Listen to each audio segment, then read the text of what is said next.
Hello, my beautiful sisters. Welcome to another day of the Startup Herpreneurs. And today we have Taylor Simpson. Woo!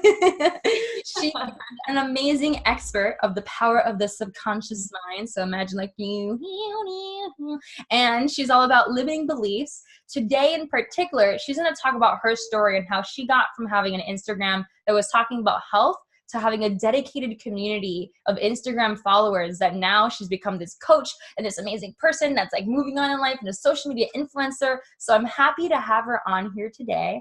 And she's gonna say a little bit about her story and really how she created that dedicated community on Instagram. Taylor, take it away, hon. Love it. Thank you so much, Jasmine, for bringing me on here and to sharing me with your tribe. I always love jamming out on Instagram and social media because like it changed my life. So I have so many tools in this noggin of mine to be able to share. So yeah, a little bit about me and how I got to where I'm at. So I've definitely not always been in the situation of living the life that I love. Like I could truly say, I love what I could do and make a lot of money doing what I love to do. Like that's amazing. And it definitely has not been this way. So about 5 years ago, I was working for the United Nations. So I have my undergrad and master's in international development, nothing what I do right now. And so I was working there, had my dream job, and was in a marriage that was, quote, the marriage that I was supposed to be in, and just found myself in a really, really low place, like drinking a bottle of wine every night, coming home from work, sitting there, watching TV, like not self-aware whatsoever, having no purpose or passion in life, just like did the things. I went to college, did the thing, got the job, got married, all of that. So then I got to a point where I was just like so annoyed with being so like bored with my life and feeling so empty that I joined a gym on January 1st. And I was my little 90-pound frame then and joined a gym. And at that time, I was at my 9 to 5, a little side fun thing I had like a fashion blog. I just took a selfie in the mirror of my 9 to 5 outfit. I always had like leopard print, like slacks on with striped tops. I've always been really obnoxious with my outfits. And so naturally, when I joined the gym, I created a fitness Instagram account to share my gym outfit. So to share my neon shorts, my neon scrunchie, and just my obnoxious gym outfit. Mm-hmm. So quickly, that Instagram account started gaining traction. People were loving my outfits, seeing my body, my little body frame change, because muscle in a 90-pound body changes pretty quickly. Mm-hmm. So then over time, they started asking, how am I doing that? So I'm like, I'm just like working out. So that my 9 to 5 with this Instagram account that's really growing and people are wanting my help. So I was like, well, sure. So I went and got my NASA, my fitness certification, so I can actually help them. Because I know what I was doing on myself. I was just working out. And so long story short, I created a blog. I actually have my girlfriend for like a bottle of wine create a janky ass blog for me. It worked. Put free workouts on there, recipes, just stuff they were asking for. I was just literally putting on what they were asking for. And then it was so much, they're like, hey, can I hire you to like be my coach and like make a fitness plan for me? I was like, sure, I can do that. So I have my friend create like a landing page for custom coaching. That blew up. People were coming in working with me, and then they're like, hey, it'd be fun if you put together a challenge, Taylor. I'm like, sure, I'll put together a challenge. So I put together my very first, it was called the 8-week, the 8-week challenge. I think at the beginning it morphed over years. It ended up becoming like my signature course, 8-week challenge. That blew up. Doing this over and over again for about 10 months, I was able to quit my 9 to 5 and match my salary doing the online thing.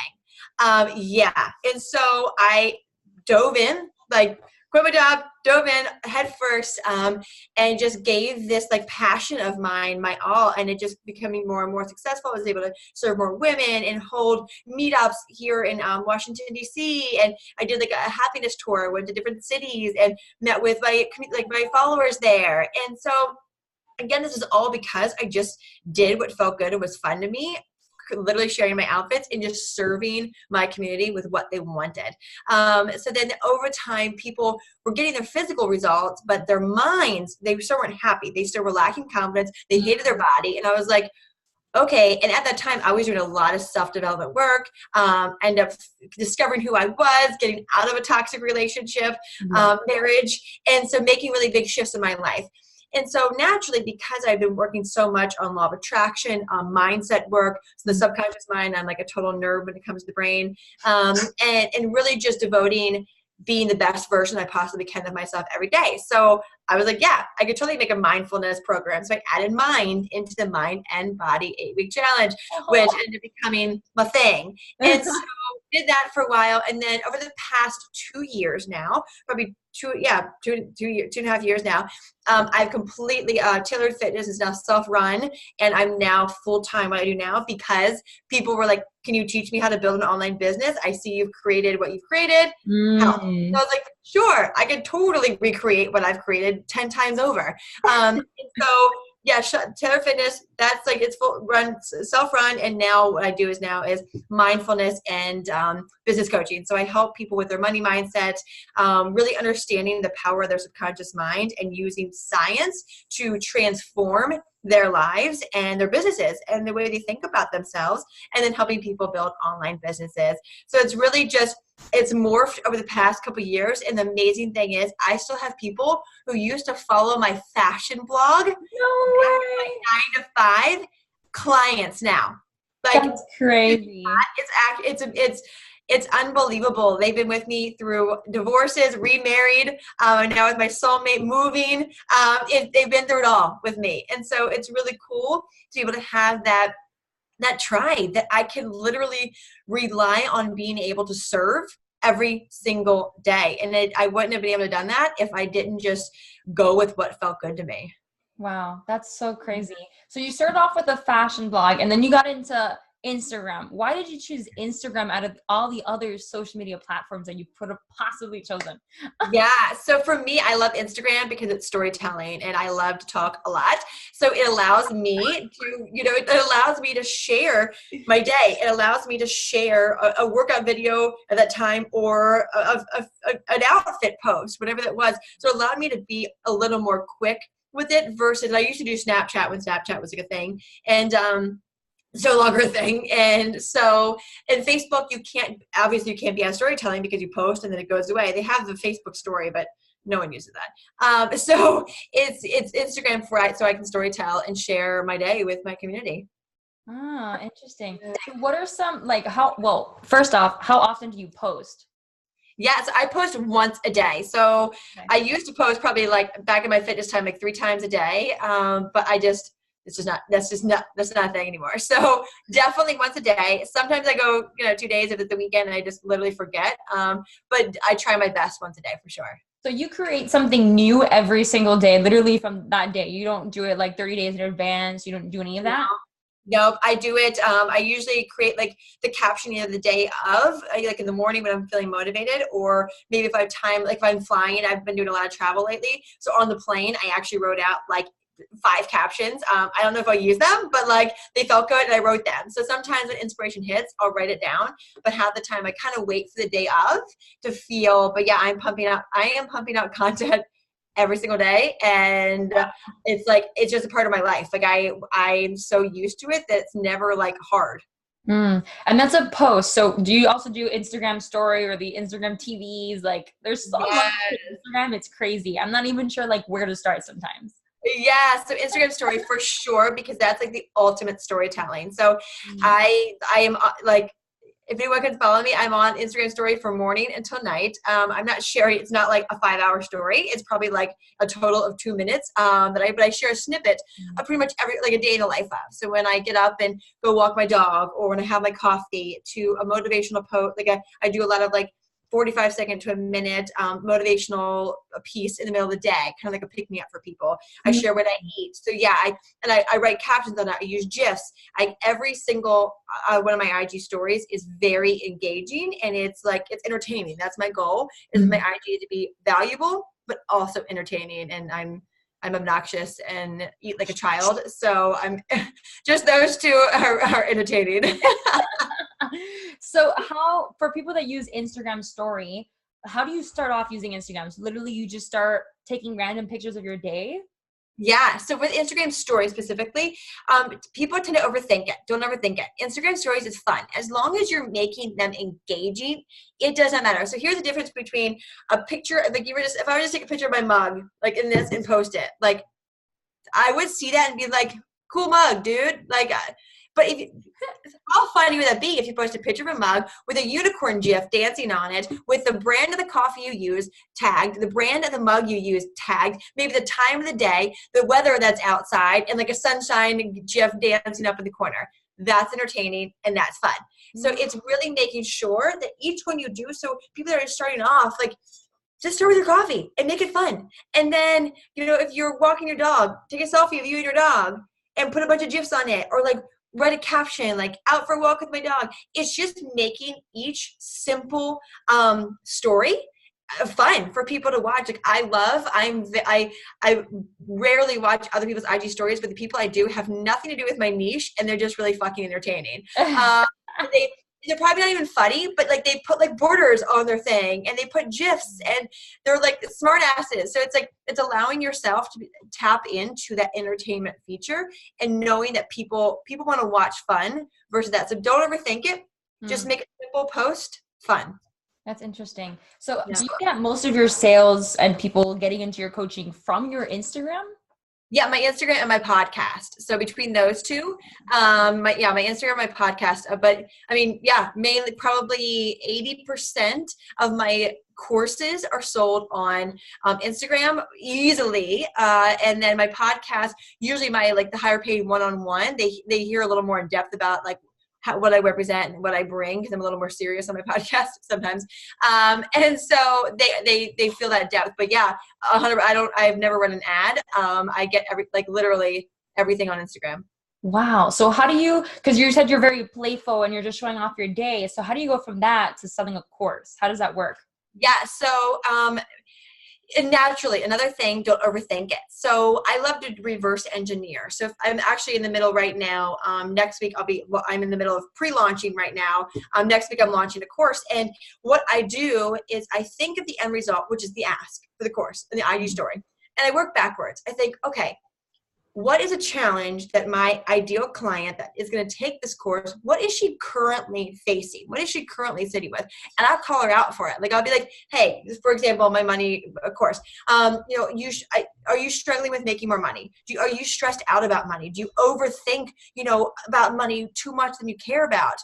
I got you. I hear you. And here's a tool. Here's a tip on how to move past it. I always provide value. And I say, you know what? If you're ready to level up even more, guess what?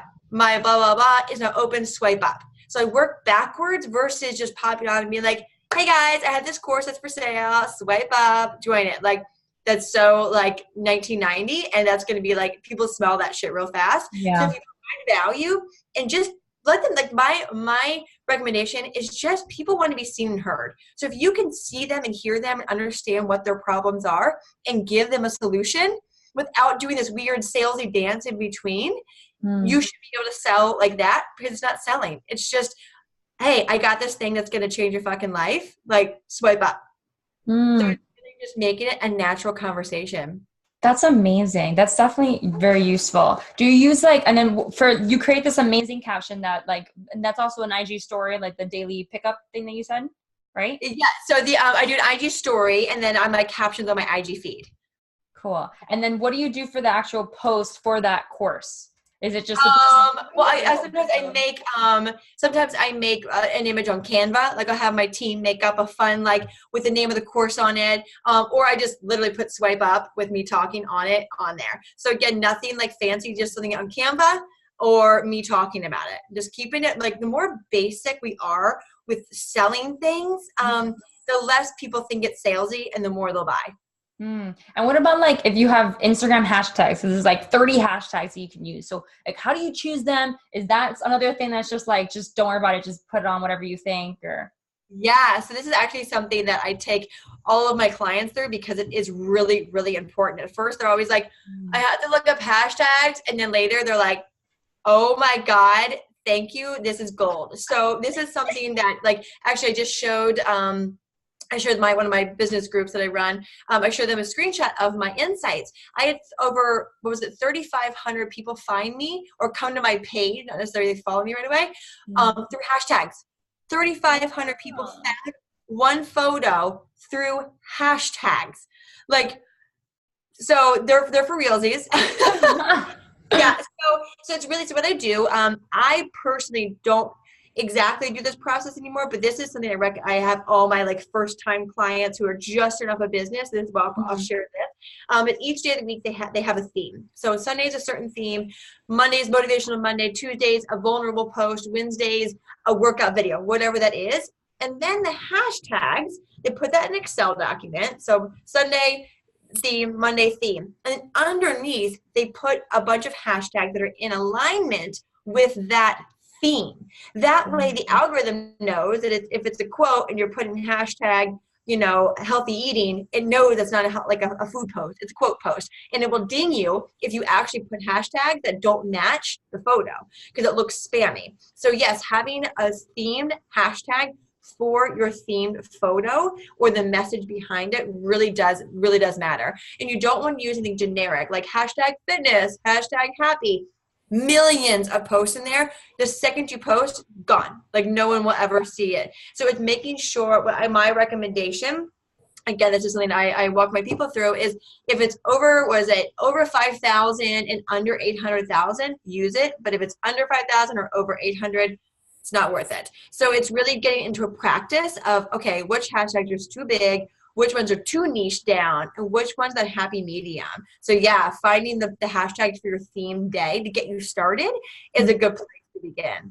So that again, what's that middle ground that you want to focus on? Yeah, between 5,000 and 800,000. Okay, yeah. Got it. Okay, so again, I made up those numbers. It's just that's what I've, there's no statistic out there. It's just, there's no point in doing less than 5,000 because it's probably the same person doing it over and over again. Yeah. And if it's over 800, that's going to get lost pretty quickly. So just kind of like the rule of thumb. All right. Okay, cool. That was actually like the best advice I've ever heard for IGs thus far. Let's see. I got so many IG tips. I could like talk for days. Wow, this is amazing. And so what about, I know Instagram TV is like the newest thing on Instagram. So what's the difference between like Instagram story, Instagram TV, and when do you use it? Yes. So what I do, I'm a very much a work smarter, not harder. So I do an IG live. I try to every day, if not 5 times a week. And I simply save that IG live and I put that into my IG TV. That's it. I'm sure I'll get into the process of creating an actual IG TV video, but I just don't feel called to do that. And I don't think there's a need to because it's not as popular as I think they thought it was going to be. And so it's just right now, I'd recommend for people starting off, don't put your eggs in all the baskets. It's really just go on IG live 5 times a week, save your live, put it up in IGTV, give it a fun title, and be on with your day. You don't need to like overthink the whole IGTV, but it's nice because then your IG live is there for more than 24 hours. It's there forever.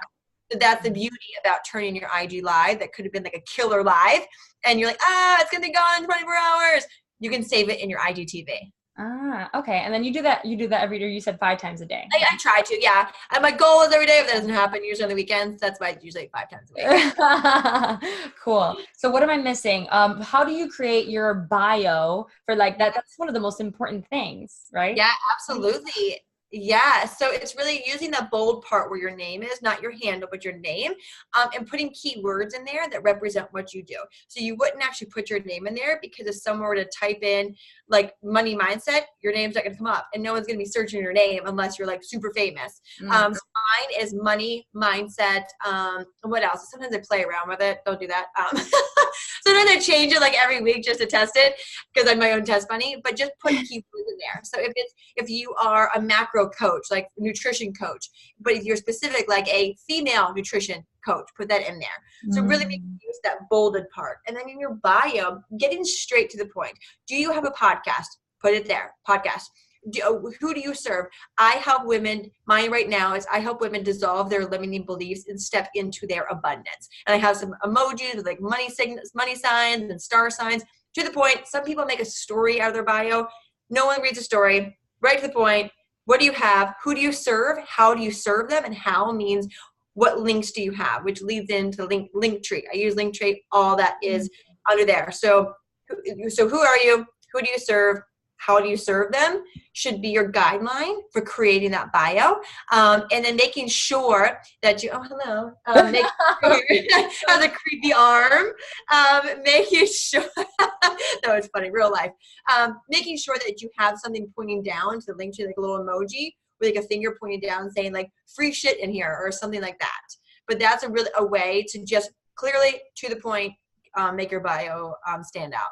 All right. I think I literally just broke down like the entire part of Instagram. So do you have, well, how do you get engagement?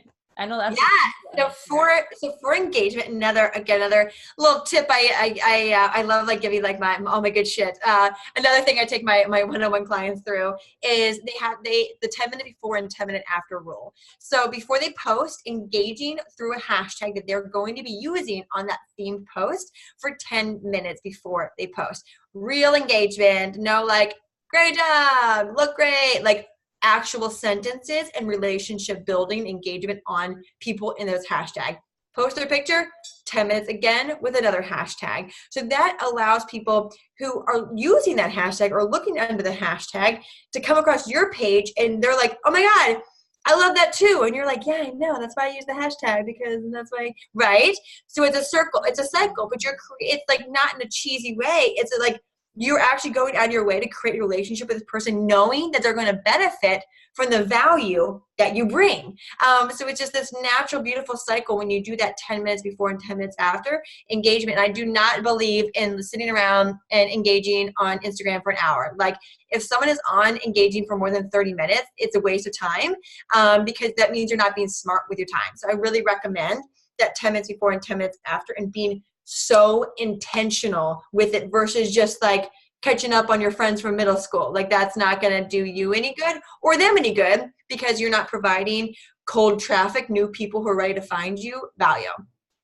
So what do you send them? Give me an example of what you send people. So for example, like if, you're going through hashtag and someone say your avatar is women, moms wanting to lose weight and you see a picture of a transformation photo of a mom that you found through a hashtag and you're like, you actually like read the caption, respond, comment on it, being like, oh my gosh, that's really amazing. Like I'm so inspired by moms who lose weight. Like really actually a genuine conversation, not just like great transformation. Like they're your friend. Like treat people that you find through hashtags and on Instagram like your friend because that's the goal is to create a real relationship with them. And then you said you pick one main hashtag before and another different hashtag after. Well, you can, however many you can go through in 10 minutes. So the 10-minute buffer.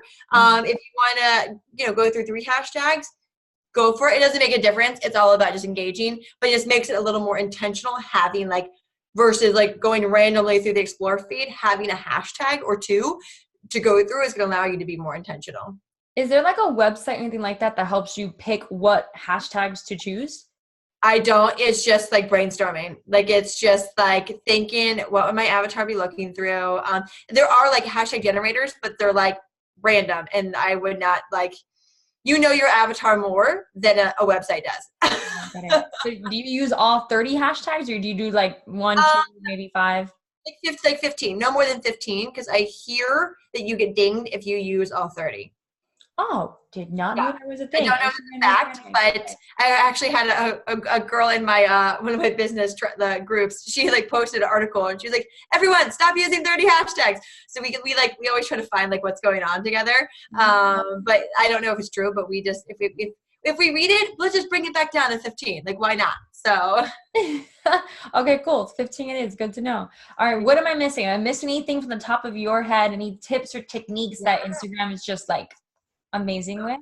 Yeah, I mean, really, it's honest to God, just about storytelling and showing up every day. That's how you're going to create a community.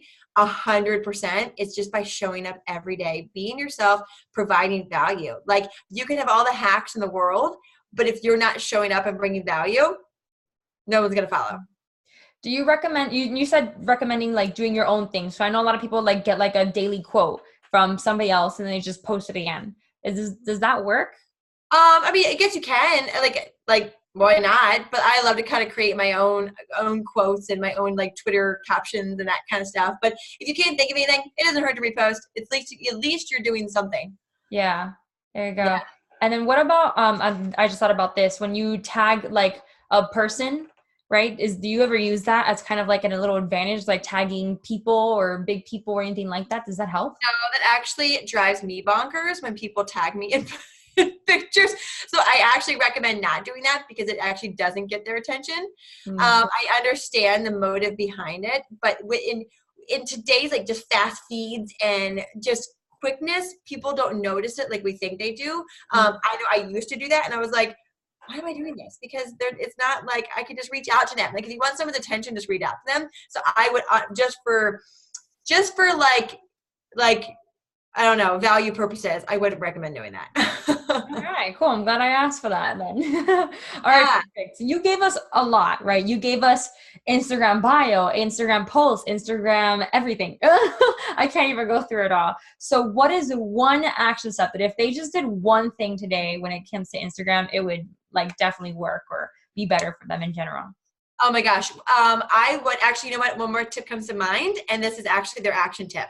Okay. Like that's so funny when you have like a download. So on your profile picture, actually, I'll show you mine because otherwise it's not going to be able to, I'm not going to be able to explain this very well. So it makes it stand out. So if you can see on my profile, see that pink ring on the inside?